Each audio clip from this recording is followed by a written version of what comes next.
देखिए first question क्या है, a quantum mechanical particle with a fixed initial energy which is less than the energy of the potential barrier is allowed to strike the following four barriers separately. The transmission probability is maximum in. आपको transmission probability बतानी है, तो basically जो आपने concept पढ़ा होगा tunnelling का, उससे रिलेटेड ये क्वेश्चन है। तो देखिए इसमें क्या होता है, टनलिंग जो आप पढ़ते हैं कि ये वाला जो रीज़न होता है, ये वाला रीज़न, यहाँ पे भी आपको पार्टिकल मिलने की कुछ प्रोबेबिलिटी होती है। ठीक है, मीन्स ये वाला जो रीज़न होता है वो क्वांटम मैकेनिकली अलाउड होता है, क्वांटम मैकेनिकली अलाउड होता है, बट क्लासिकली फॉरबिडन होता है, क्लासिकली फॉरबिडन होता है। तो इसी रीज़न में जो पार्टिकल मिलने की प्रोबेबिलिटी होती है उसके लिए एक फॉर्मूला होता है। तो ट्रांसमिशन प्रोबेबिलिटी का जो फॉर्मूला होता है T is equal to E raise to the power -2 √2m v minus E upon में h क्रॉस इंटू एल। तो इस फॉर्मूले से आप देख सकते हैं कि ट्रांसमिशन प्रोबेबिलिटी जो है वो मैक्सिमम किस केस में होगी। तो यहाँ से आप देखिए कि जो ट्रांसमिशन प्रोबेबिलिटी है वो डायरेक्टली प्रोपोर्शनल किसके होगी, ई के, और इन्वर्सली प्रोपोर्शनल हो जाएगी मास के, पोटेंशियल बैरियर के और लेंथ के। तो हम यहाँ से कह सकते हैं कि जो ट्रांसमिशन प्रोबेबिलिटी है वो आपकी इन्वर्सली प्रोपोर्शनल हो गई मास के, यहाँ से पोटेंशियल बैरियर के और विड्थ के, और डायरेक्टली प्रोपोर्शनल हो जाएगी एनर्जी के। यही आएगा ना रिलेशन, क्योंकि ये है और e raise to the power minus है, तो एक्सपोनेंशियल में अगर माइनस है तो एम, वी और एल के क्या हो जाएगा, इन्वर्सली प्रोपोर्शनल, और ई के डायरेक्टली प्रोपोर्शनल। अब देखिए क्वेश्चन में क्या है, हमें बताना है कि किस में मैक्सिमम होगी। तो मैक्सिमम देखिए यहाँ पे वेरी क्या क्या कर रहा है, एक तो आपका ये वेरी कर रहा है पोटेंशियल बैरियर, जो हाइट है बैरियर की, ये वेरी कर रहा है, और एक विड्थ वेरी कर रही है, मीन्स एल और वी वेरी कर रहे हैं आपके। तो हम देखेंगे जिस केस में एल और वी मिनिमम होंगे उस केस में क्या हो जाएगी, ट्रांसमिशन प्रोबेबिलिटी जो है वो मैक्सिमम हो जाएगी। तो यहाँ पे अगर हम देखें, पहले ये देख लेते हैं v के लिए, तो इसमें v है, यहाँ पे 2v है, यहाँ पे 2v है, मीन्स इन दोनों में से कोई होगा। और यहाँ पे देखिए अगर विड्थ देखिए तो विड्थ इसमें a है और इसमें 2a है, मीन्स इसमें v भी लेस है और a भी लेस है। तो यहाँ पे हमारा क्या हो जाएगा आंसर, बी ऑप्शन जो है वो करेक्ट हो जाएगा। ठीक है, तो इसमें बस हमें फॉर्मूला से थोड़ा कंपेयर करना था। ट्रांसमिशन प्रोबेबिलिटी का फॉर्मूला अच्छे से याद रखिएगा, ये होता है, काफ़ी क्वेश्चन आते हैं इस फॉर्मूला पे बेस्ड। ठीक है, चलिए नेक्स्ट क्वेश्चन देखते हैं। नेक्स्ट क्वेश्चन है, कंसिडर द स्टेटमेंट्स। कुछ स्टेटमेंट दिए हैं, आपको ये चेक करनी है। If A is Hermitian, B is Hermitian, then A B plus B A is Hermitian, but A B minus B A is anti Hermitian. तो check कर लेते हैं, अगर ए हर्मिशियन है, बी हर्मिशियन है, तो A B plus B A भी क्या होना चाहिए, हर्मिशियन। तो चेक करें अगर हम फर्स्ट स्टेटमेंट, तो अगर ए हर्मिशियन है मीन्स ए डैगर किसके इक्वल होगा, ए के, और अगर बी भी हर्मिशियन है तो बी डैगर किसके इक्वल होगा, बी के।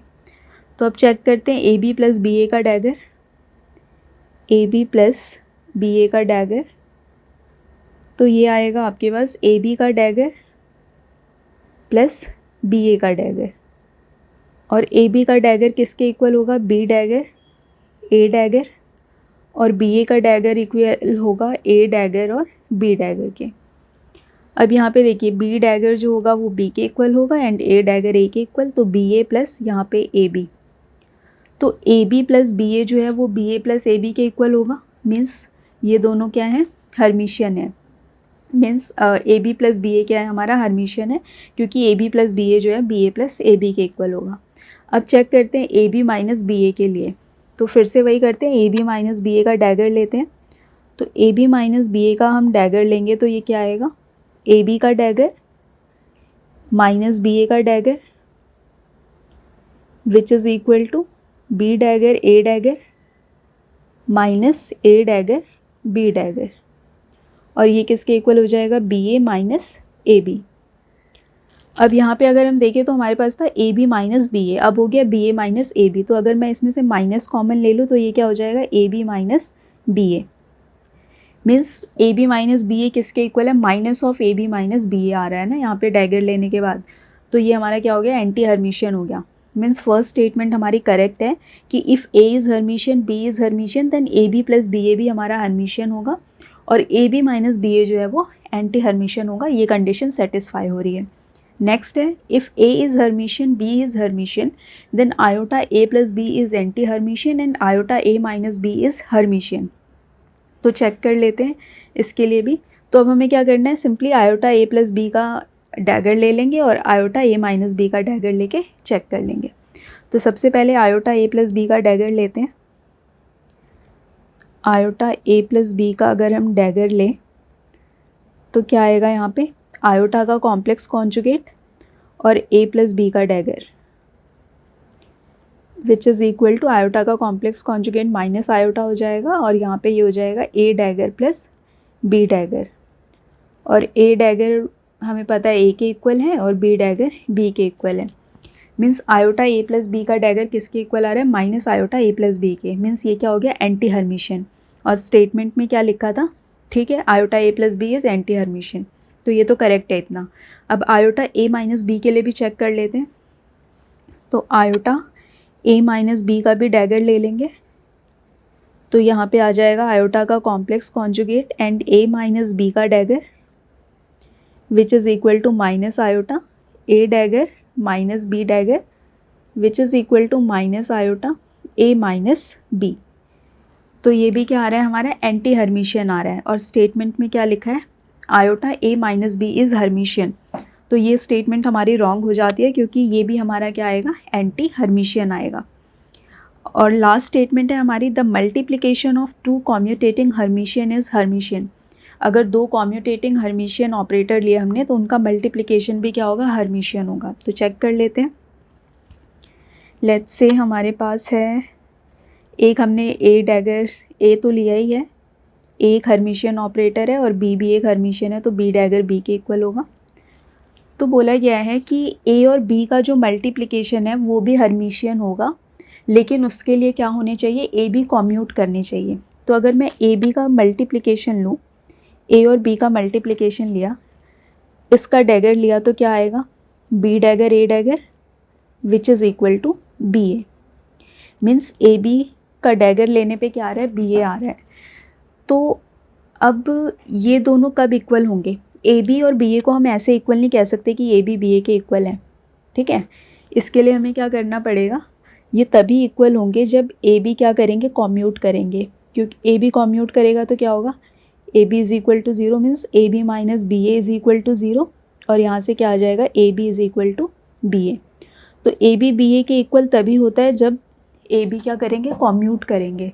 तो यहाँ पे हम कह सकते हैं कि जो मल्टीप्लिकेशन होगा दो हर्मिशियन ऑपरेटर का, यहाँ पे हमने मल्टीप्लिकेशन लिया है ना, जो मल्टीप्लिकेशन होगा दो हर्मिशियन ऑपरेटर का वो तभी हर्मिशियन हो सकता है जब दो ऑपरेटर क्या करें, ये दो जो ऑपरेटर हैं वो कॉम्यूट करें, ठीक है। ये प्रॉपर्टी भी होती है, आपने पढ़ी होगी, तो ये वाली चीज़ ध्यान रखनी है। तो यहाँ से थर्ड स्टेटमेंट भी करेक्ट हो गई, तो यहाँ से हम कह सकते हैं डी ऑप्शन हमारा करेक्ट हो जाएगा। नेक्स्ट देखते हैं। नेक्स्ट क्वेश्चन है, if xi NLM denotes the eigen function of Hamiltonian with a potential v, then expectation value of operator Lx square plus Ly square in the state।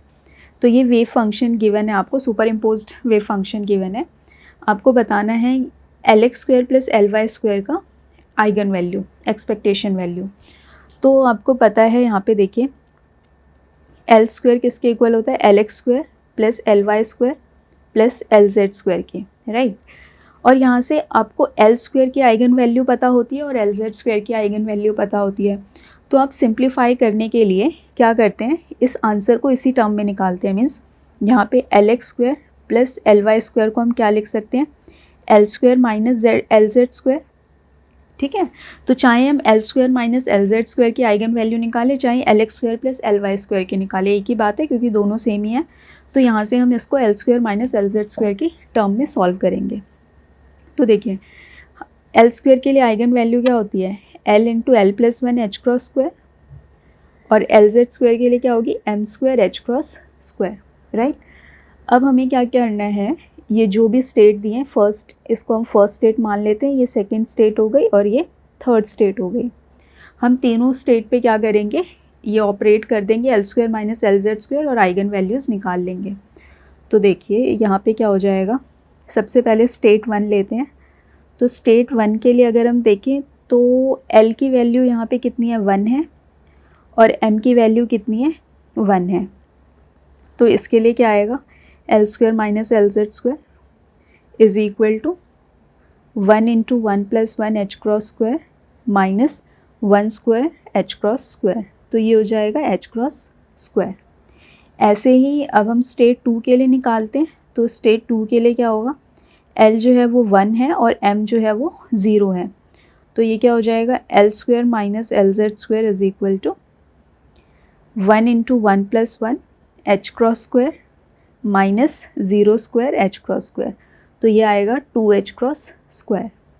ऐसे ही अब third state के लिए निकालते हैं। जो थर्ड स्टेट है उसमें देखिए L की वैल्यू 1 है और M की वैल्यू -1 है। तो L is equal to 1 and M is equal to -1। तो ये हो जाएगा L square minus LZ square is equal to 1 into 1 plus 1 H cross square minus -1 का square H cross square which is 1 square H cross square ही होगा। तो ये हो जाएगा H क्रॉस स्क्वायर। ठीक है, तो यहाँ पे आपने अभी L square minus LZ square operate करके तीनों स्टेट के आइगन वैल्यूज़ फाइंड आउट कर लिए। अब इसमें हमें क्या निकालना था, एक्सपेक्टेशन वैल्यू निकालनी थी ना L square minus LZ square की। तो हम कैसे निकालेंगे, जो इनके कॉफिशिएंट है अब हमें वो चेक करने हैं। देखिए यहाँ पे जो कॉफिशिएंट है ये देखिए इस फॉर्म में है ना, जो वेव फंक्शन है total C1 Xi1 plus C2 Phi2 plus C3 Phi3, इस फॉर्म में आपको वेव फंक्शन गिवन है। तो ये चीज़ आपको पता होनी चाहिए कि जो कॉफिशिएंट का स्क्वायर होना चाहिए वो क्या होगा, 1 होना चाहिए। तो सबसे पहले आपको ये चेक करना है कि C1 square plus C2 square plus C3 square जो है वो 1 के इक्वल है कि नहीं है, क्योंकि अगर ये 1 होगा तभी हमारा वेव फंक्शन नॉर्मलाइज्ड होगा, अदरवाइज़ नॉर्मलाइज्ड नहीं होगा, हमें उसे फिर नॉर्मलाइज करना पड़ेगा। तो देख लेते हैं कॉफिशिएंट का स्क्वायर क्या आता है। तो C1 square plus C2 square plus C3 square जो है वो 1 के इक्वल आना चाहिए। तो यहाँ पे अगर हम देखें तो कॉफिशिएंट क्या है, C1 जो है हमारा वो क्या है 3/5, 5 को अंदर मल्टीप्लाई कर देते हैं सबके साथ। तो C1 जो है वो आएगा 3/5, तो ये हो जाएगा 3/5 का स्क्वायर प्लस C2 जो आएगा हमारा 1/5, तो 1/5 का स्क्वायर, और जो C3 है हमारा वो है √15/5 इसका स्क्वायर। ये 1 के इक्वल आना चाहिए। तो यहाँ पे अगर हम चेक करें तो 9/5 25 plus 1/25 plus 15/25 is equal to 1। इसको चेक करते हैं तो देखिए 9 प्लस 1 10, 10 प्लस 15 इज़ 25, तो 25/25 1, मतलब वेव फंक्शन हमारा नॉर्मलाइज्ड है। तो यहाँ पे अब हमें कुछ नहीं करना है। ठीक है, अब हमें सीधा यहाँ से आइगन वैल्यू निकाल लेते हैं इसके लिए। Expectation value which is L square minus LZ square is equal to C1 square, जो भी स्टेट 1 के लिए आपकी वैल्यू आई है, देखिए स्टेट 1 के लिए क्या आई थी, H क्रॉस स्क्वायर, ठीक है, plus C2 square into state 2 के लिए वैल्यू क्या थी, 2H क्रॉस स्क्वायर।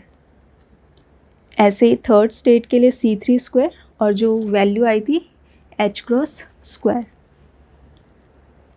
अब यहाँ पे C1 स्क्वायर आपने देखा है, यहाँ पे 9/25 H cross square plus C2 square is 1/25 into 2H cross square plus C3 square is 15/25 into H cross square. इसको हम सॉल्व करेंगे तो देखिए कितना हो जाएगा, 9 10 11, 11 प्लस 15 इज़ 26। तो ये हो जाएगा 26/25 H क्रॉस स्क्वायर। तो आपका आंसर यहाँ से आ जाएगा 26/25। डी ऑप्शन जो है वो करेक्ट हो जाएगा। ठीक है, तो इसमें हमें सिंपली यही करना था। यहाँ पे LX square plus LY square की टर्म में था, तो आपको पता होना चाहिए इसको हमें कन्वर्ट करना पड़ेगा L square minus LZ square की टर्म में, क्योंकि इसकी आइगन वैल्यूज़ हमें पता होती है, हम ईजिली सॉल्व कर पाएंगे यहाँ से। उसके बाद लास्ट में हमें ये ध्यान रखना है एक चीज़ तो कि फंक्शन नॉर्मलाइज्ड होना चाहिए, अगर नहीं है तो पहले वो नॉर्मलाइज्ड करना होगा। उसके बाद जो थर्ड चीज़ हमें यहाँ से उनके जो भी हमने आइगन वैल्यूज़ निकाली हैं उनके कॉफिशिएंट से मल्टीप्लाई कर देंगे पर्टिकुलर स्टेट की जो भी आइगन वैल्यू थी उनको।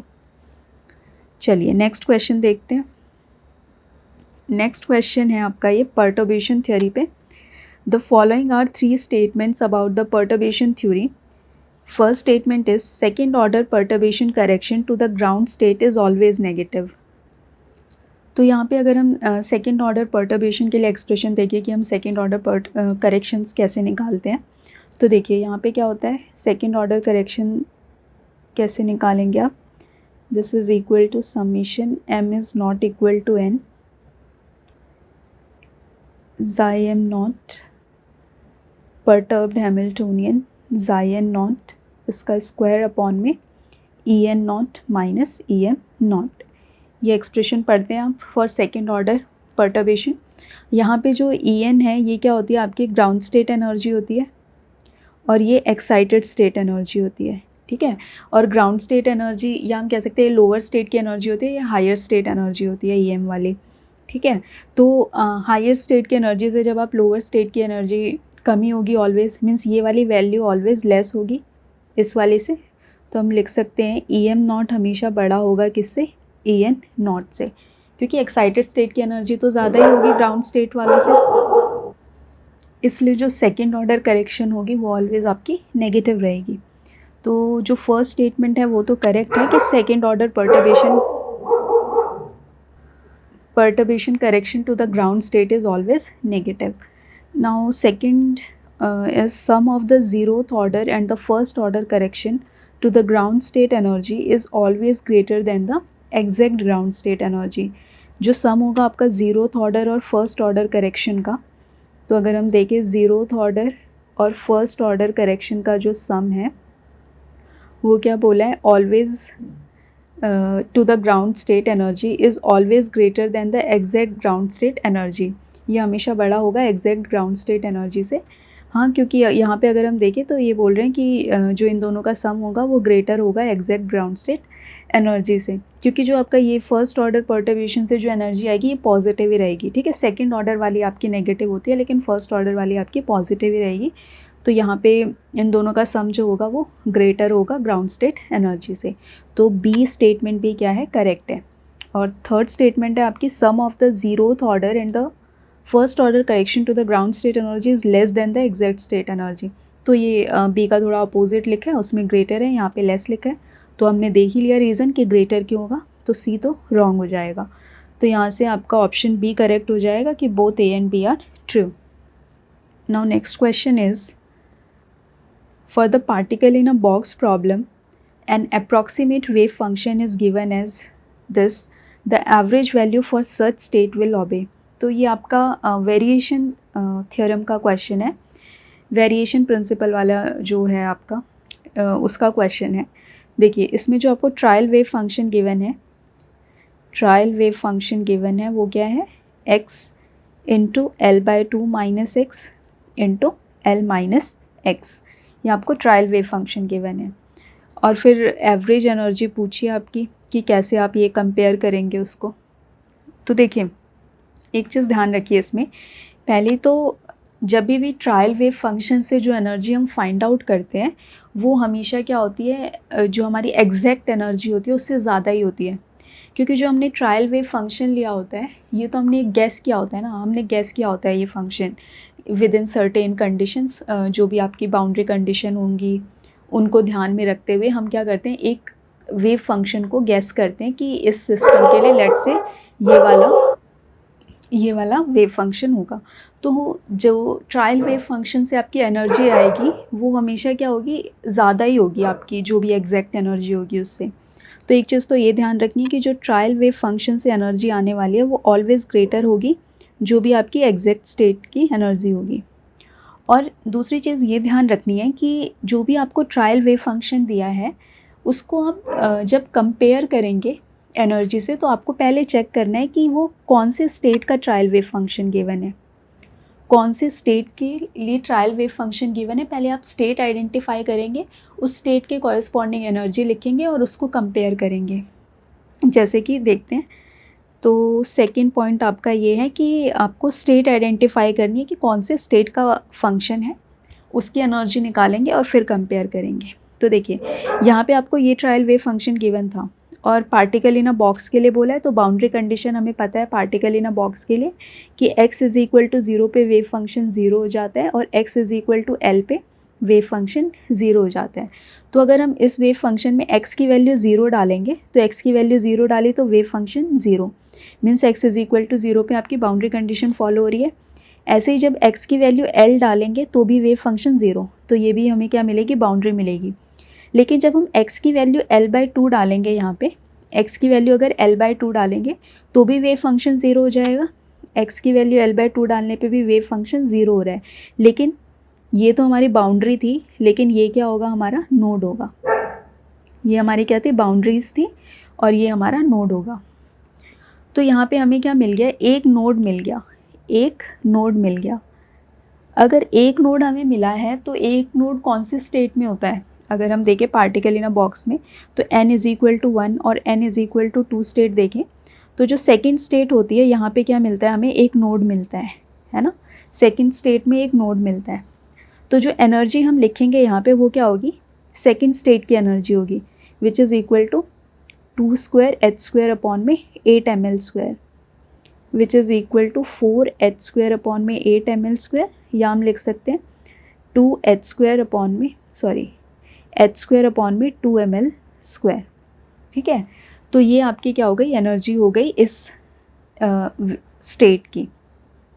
तो जो ट्रायल वेव फंक्शन से एनर्जी आएगी वो क्या होगी, ट्रायल वेव फंक्शन से जो एनर्जी आई होगी वो ऑलवेज़ क्या होगी, ग्रेटर होगी किससे, जो भी आपकी इस स्टेट की एनर्जी है, h स्क्वायर अपॉन में 2 ml स्क्वायर। ठीक है, ये एनर्जी जो हमने निकाली है ये तो हमने एग्जैक्ट वेव फंक्शन से निकाली है ना, n square h square by 8 ml square जो एनर्जी आती है वो तो एग्जैक्ट वेव फंक्शन से आती है, और जो ट्रायल वेव फंक्शन से एनर्जी आई होगी उसको हम ई डैश मान लेते हैं।